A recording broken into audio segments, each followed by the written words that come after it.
We have now the great pleasure to introduce our next speaker. A very, very warm welcome to Vivan Sundaram.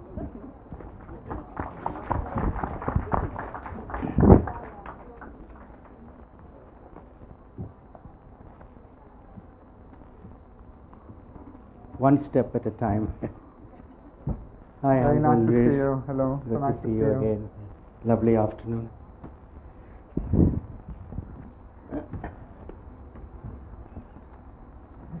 Now we want to begin with the beginning, and this is not the first time we do an interview. We once recorded an interview in your studio, but I was curious to begin with the very beginning, how it all started. What was your epiphany?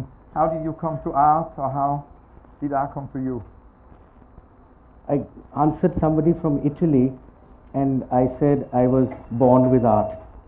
So that answers your question. And to make it less enigmatic, I was born amongst the paintings of Amrita Shergill, and so it constituted a world for me from childhood. And you studied art first formally in the Faculty of Fine Arts in Baruda, and then at the Slade. Who were your heroes and your inspiration when you began? Who inspired you?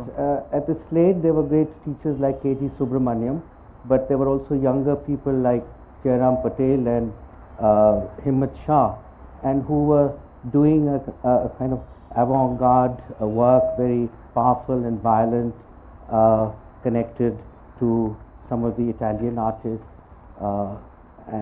like that. And so it was a very radical moment, which then formed an exhibition called 1890.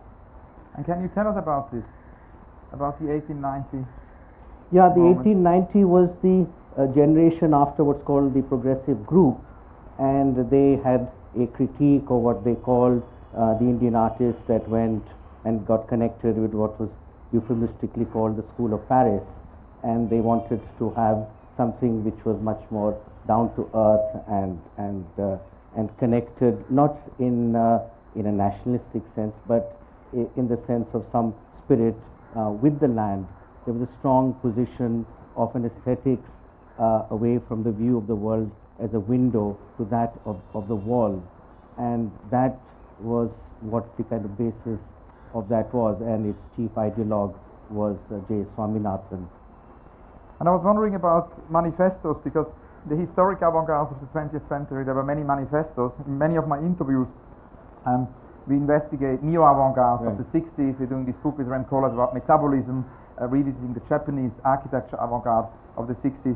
Now, it changed. There were still manifestos more than now, probably. Now the situation is more atomized. But as metabolists all said, it was less actually one manifesto. It was not a pragmatic alliance. Was 1890 a pragmatic alliance, or did it have manifestos? No, well, it had a text, and because Swaminathan was a great writer and an ideologue, he was a communist, and then he became, whatever sense, anti-communist.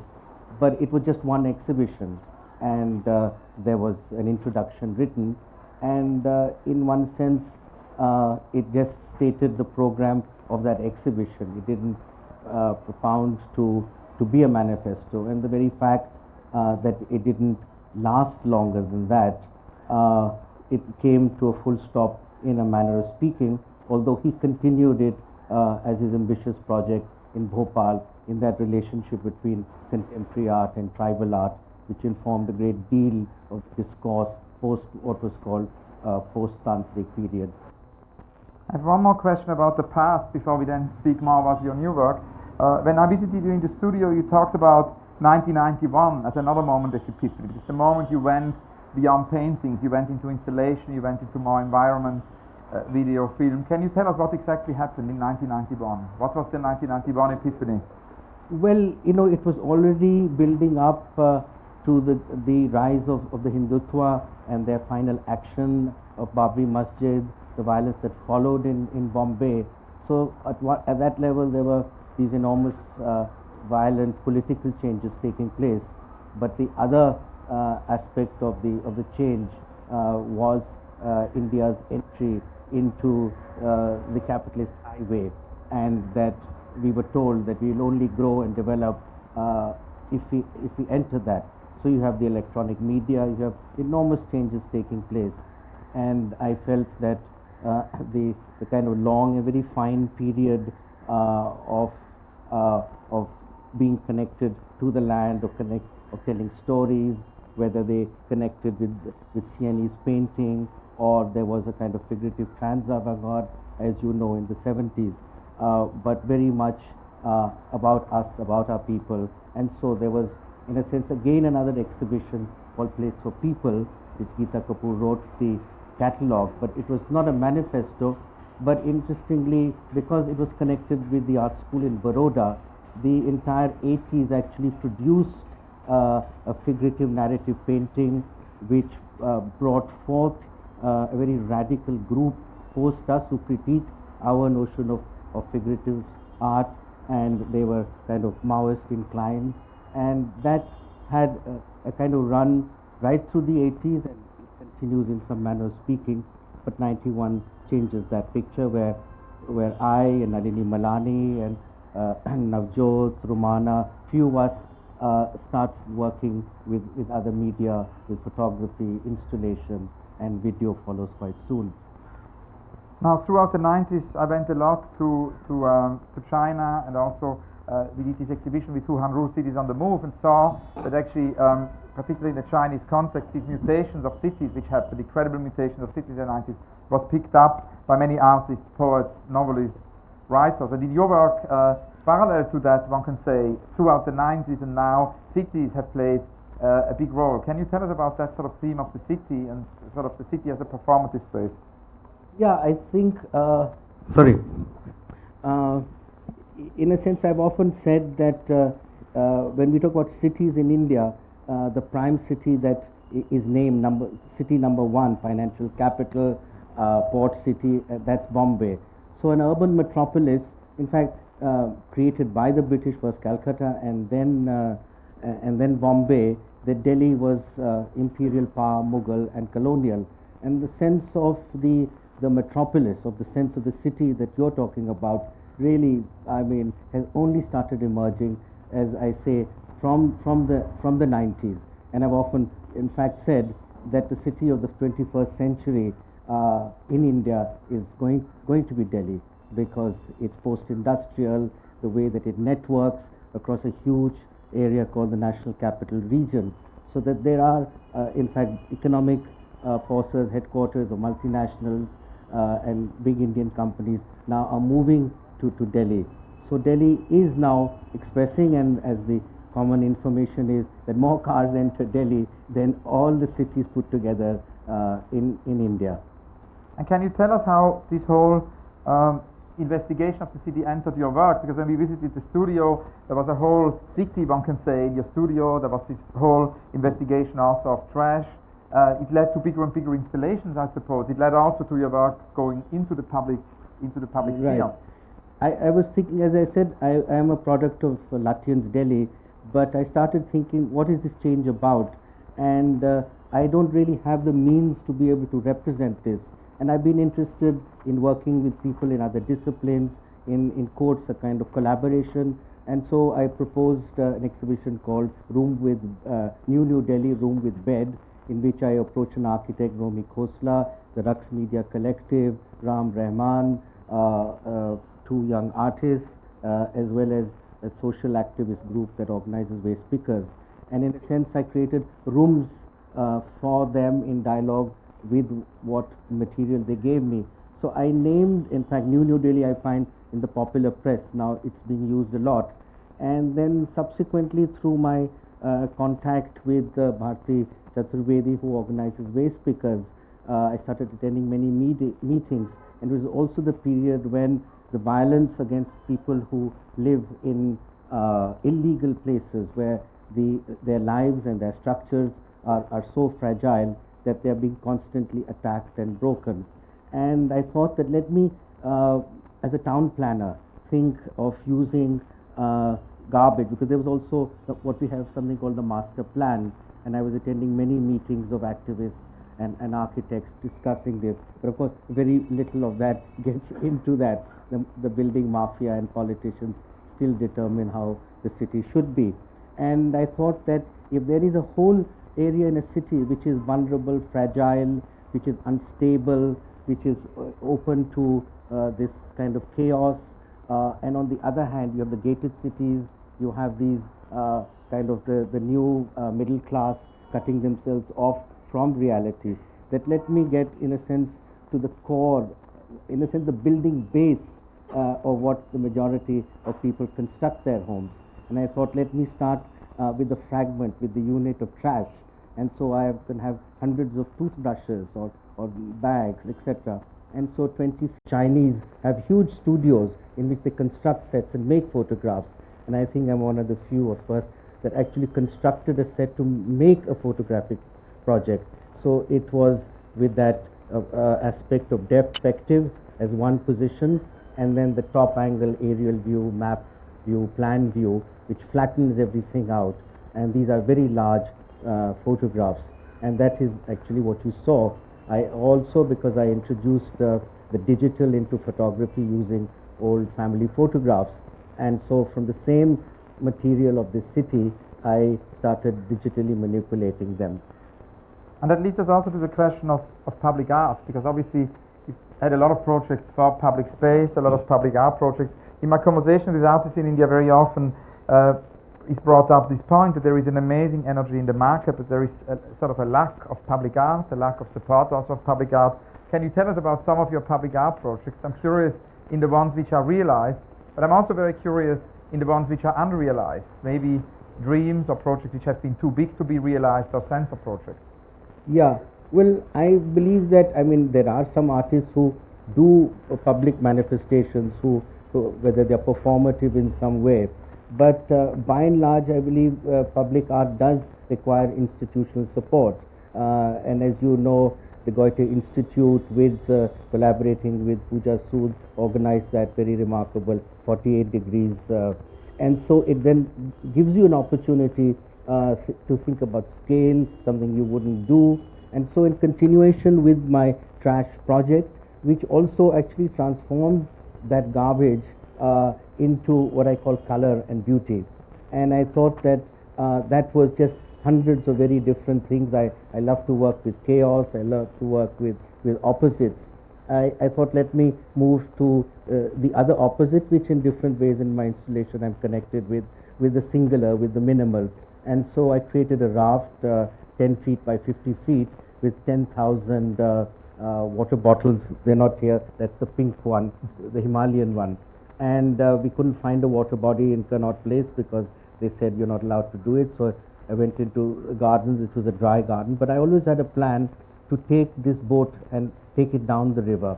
So after the project was over, I floated it down, and at the end of it there were 40 waste pickers who would help me get the bottles, and this sublime object, and they pick it up and destroy it. And from that I thought that this is a sculpture which is moving, not mobile sculpture. And let me start thinking of the idea of carrying sculpture or moving through the streets on your back, and it becomes photographically documented. So public art is always stable, but why can't we have a performative? I mean, they do performance art in public spaces, that's another matter.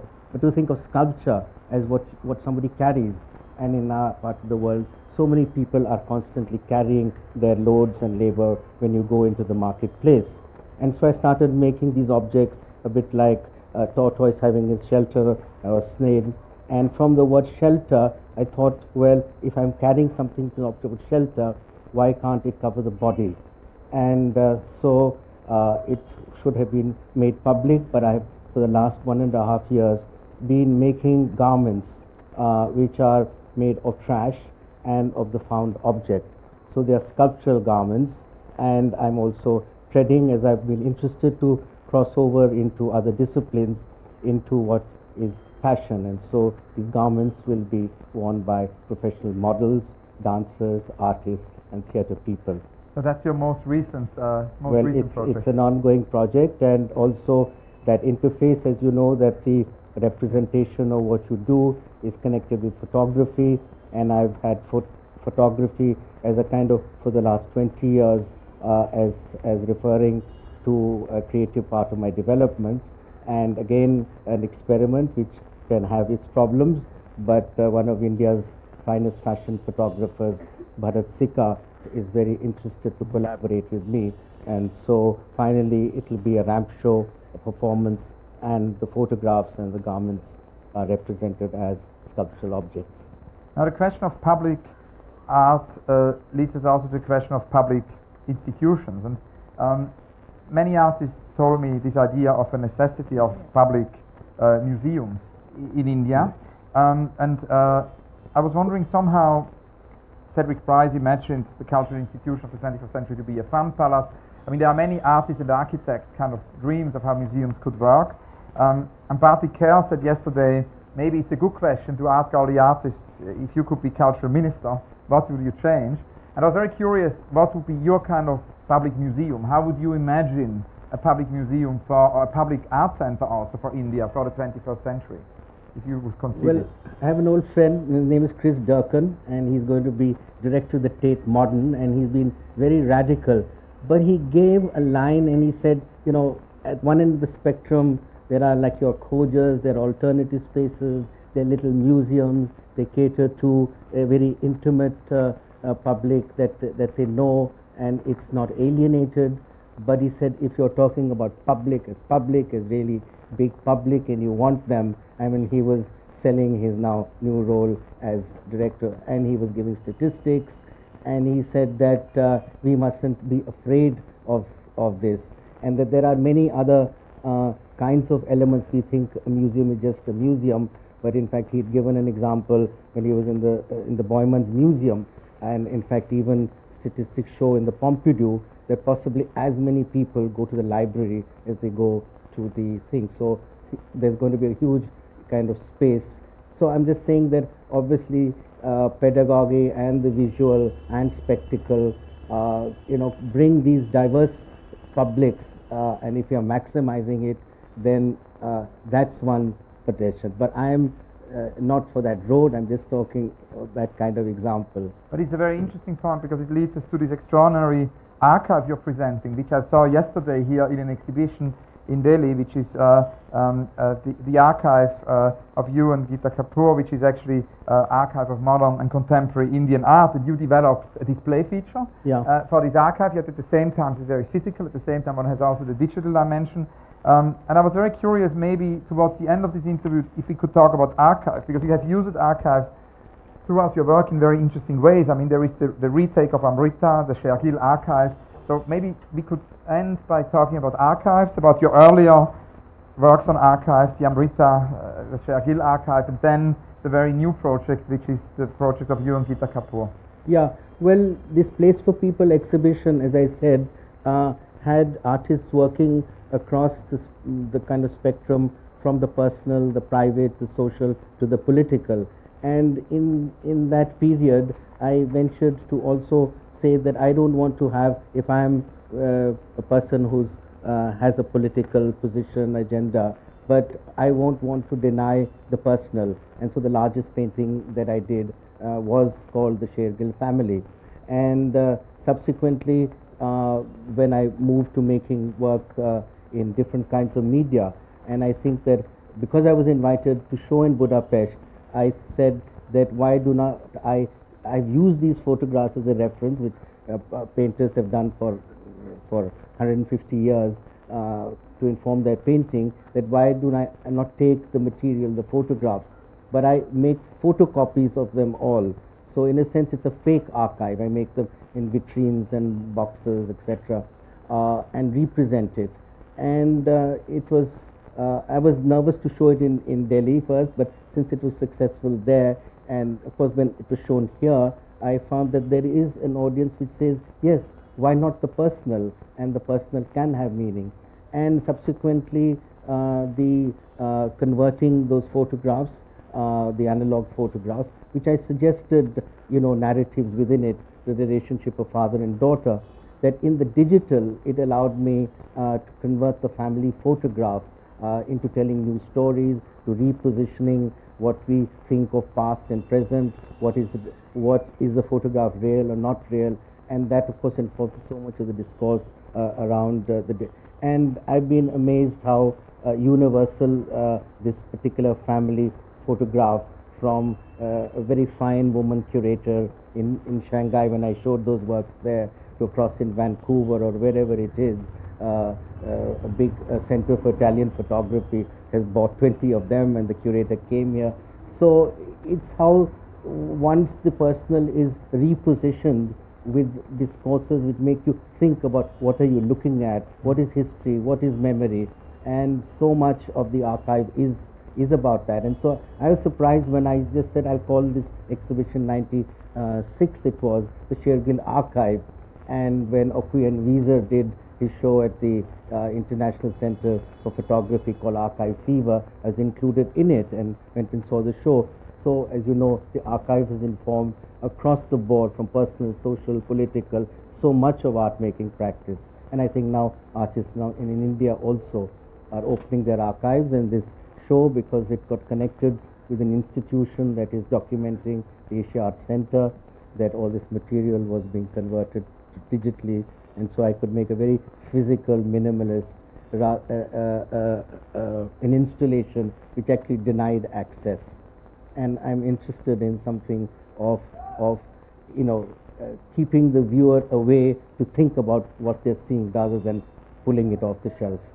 And I think it's a very important point, because archives will be a key issue for museums in the 21st century, and has been a very neglected notion. We're running out of time, but I do have a very urgent last question, which is the Rax question.